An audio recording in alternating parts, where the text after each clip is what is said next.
Hey everybody, welcome back to Electric Cafe. This video is an album review on Swing Out Sisters' 1987 album, It's Better to Travel.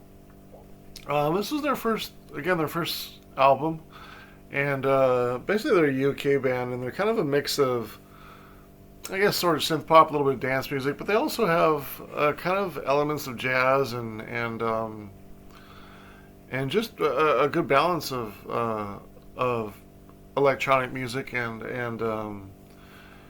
sort of a synth pop, maybe a light rock, but yeah, again, there's also some jazz in there, which is really interesting. And then you got the name Swing Out Sister, so it does kind of have some swing in there. I wouldn't necessarily say like traditional swing jazz, but there are a couple songs that sort of drift into a little bit of, I don't know if it's jazz dance or something like that, but it's kind of in that vein. But they're accomplished and strong musicians in the band. They aren't just like a couple keyboard players in a synth band with a unique singer on it. And definitely the singer is very unique. Like there's a if you know her voice, there's a little bit of a tone of her voice at times that sort of go into a higher octave, and it sort of sounds like Bjork. And Bjork has obviously a wide range in her voice, and I'm not saying this girl's voice is has that sort of range, but there's a couple, maybe it's just one or two, but there's a couple points in her voice where she hits these high notes, and you're kind of like, that sort of sounds like old school Bjork. And then also it's a mix of that and sort of like Sade. She has a very sultry voice where she balances sort of singing and talking, and then she sort of goes into a different octave, but she's smooth and sultry, but she has her tone of her voice kind of reminds me of Sade. And so but that's all. Those are good examples too. I mean, those aren't those aren't I don't compare people to Sade very often. It's funny. I remember I was in recording school in the '90s, and we our professor was kind of, he was he was a smart guy. I mean, he was like a child prodigy apparently, but he probably told us, because the other thing I was going to say was he had a big ego and he had quite an opinion. So him telling us that he was a child prodigy, we took that with a grain of salt, and we all kind of laughed, kind of behind our hand. But he was an interesting dude. And he did some engineering and stuff like that. And he used to always talk about this band that he was into that had a top 40 song. And, they only had, I'm not even going to mention the name, but I still remember the band's name. And I should look him up because I haven't looked it up since then. But we could never find them. And so we were like, this dude's full of shit. But, he was our teacher. So, well, he was one of the two teachers. He wasn't the owner of the studio, but he was like the teacher. And granted him, he was the one who, we were in kind of an old school studio. It was called Soundmaster at the time, and in North Hollywood. And I went to that studio, and it was very old school. It was made in the '70s, and the head teacher's name was Brian Inglesby, and he was Canadian, and he was really a great guy, and he had such a great sense of humor, and he was such a nice guy, and he was very cool, very cool. Had the '70s kind of cool kind of vibe, like he's been in the studio since the late '60s, and he had what I mean.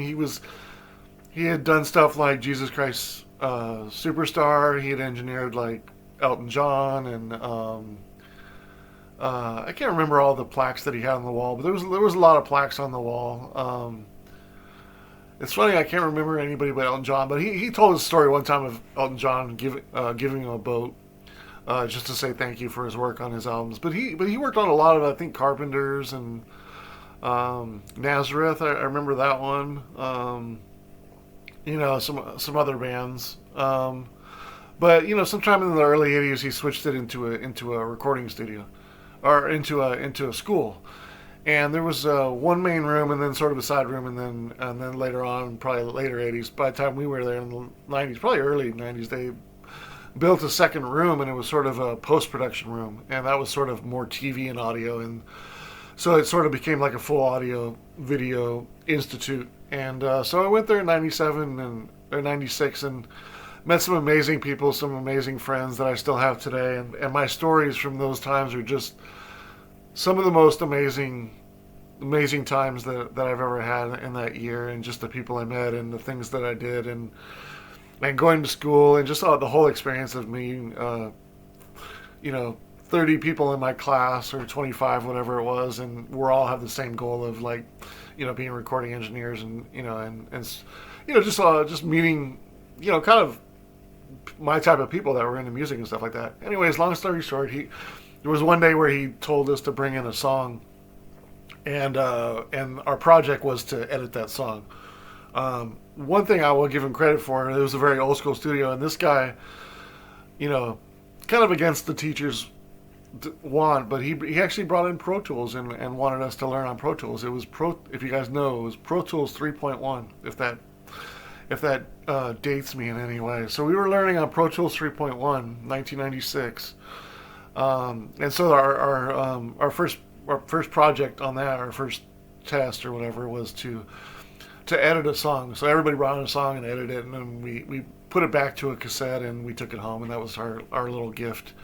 Was our first edited track. So I brought in Pet Shop Boys. If we all feel better in the dark, and it was a really nice cassette player, and it recorded really well, and it sounded really good. I took it home and I was like, this sounds a lot different than my recorded heads on my cheap players, which is obvious. They had a state of the art, I think it was a Nakamichi deck, so it was really nice. But somebody brought in a Sade song, and he grilled that. He's like, "Oh, this girl's voice is horrible," and everybody's like, "Sade has a nice voice. Like, what are you talking about?" And he's like, "Well, I grew up on classical music, and her tones and her voice and stuff like that." And we're like, "Yeah, we get it. Like, she's not some opera singer and can hit all these notes." And so to call somebody amazing when this person kind of points out that her range of voice isn't even close to like somebody who's a professional singer. Like, yeah, we get it, but we're talking about pop music here. This is, so we just kind of were like, dang, he just kind of went off on this dude for bringing in Sade. It was kind of like damn, like everybody else was like, Sade's pretty smooth. Like, I don't know what you're talking about, but I like Sade a lot. I love her rhythm band and sound of her albums. I always really liked Sade's albums. In fact, I'll probably do some reviews on her albums, because that'd be interesting, because it'd be hard to review those albums. Some of those albums are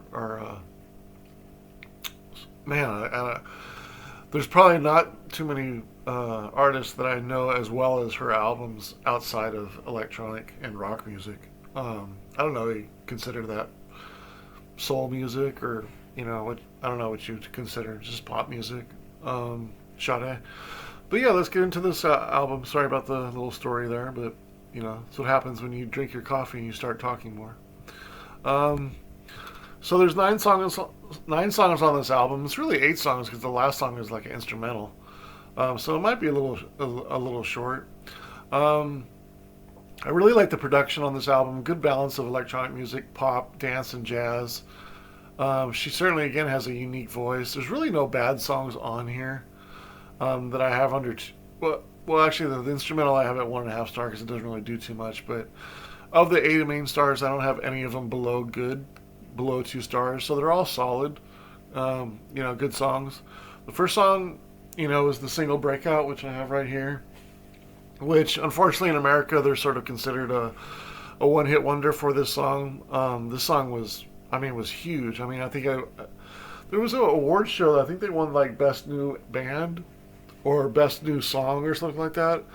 I don't know if it was the Brit Awards or if it was Grammys or American Music Awards or something, but they won like Best New Group of the Year and Best Song of the Year for Breakout or the album. So they were huge on this album, like coming out, that year. And unfortunately, even though the second single made the top 40, you really never heard from him again. The next album had a song called "The Waiting Game," which was they still played on the radio, and I remember that song, but I don't remember any. This is the only album I have from them.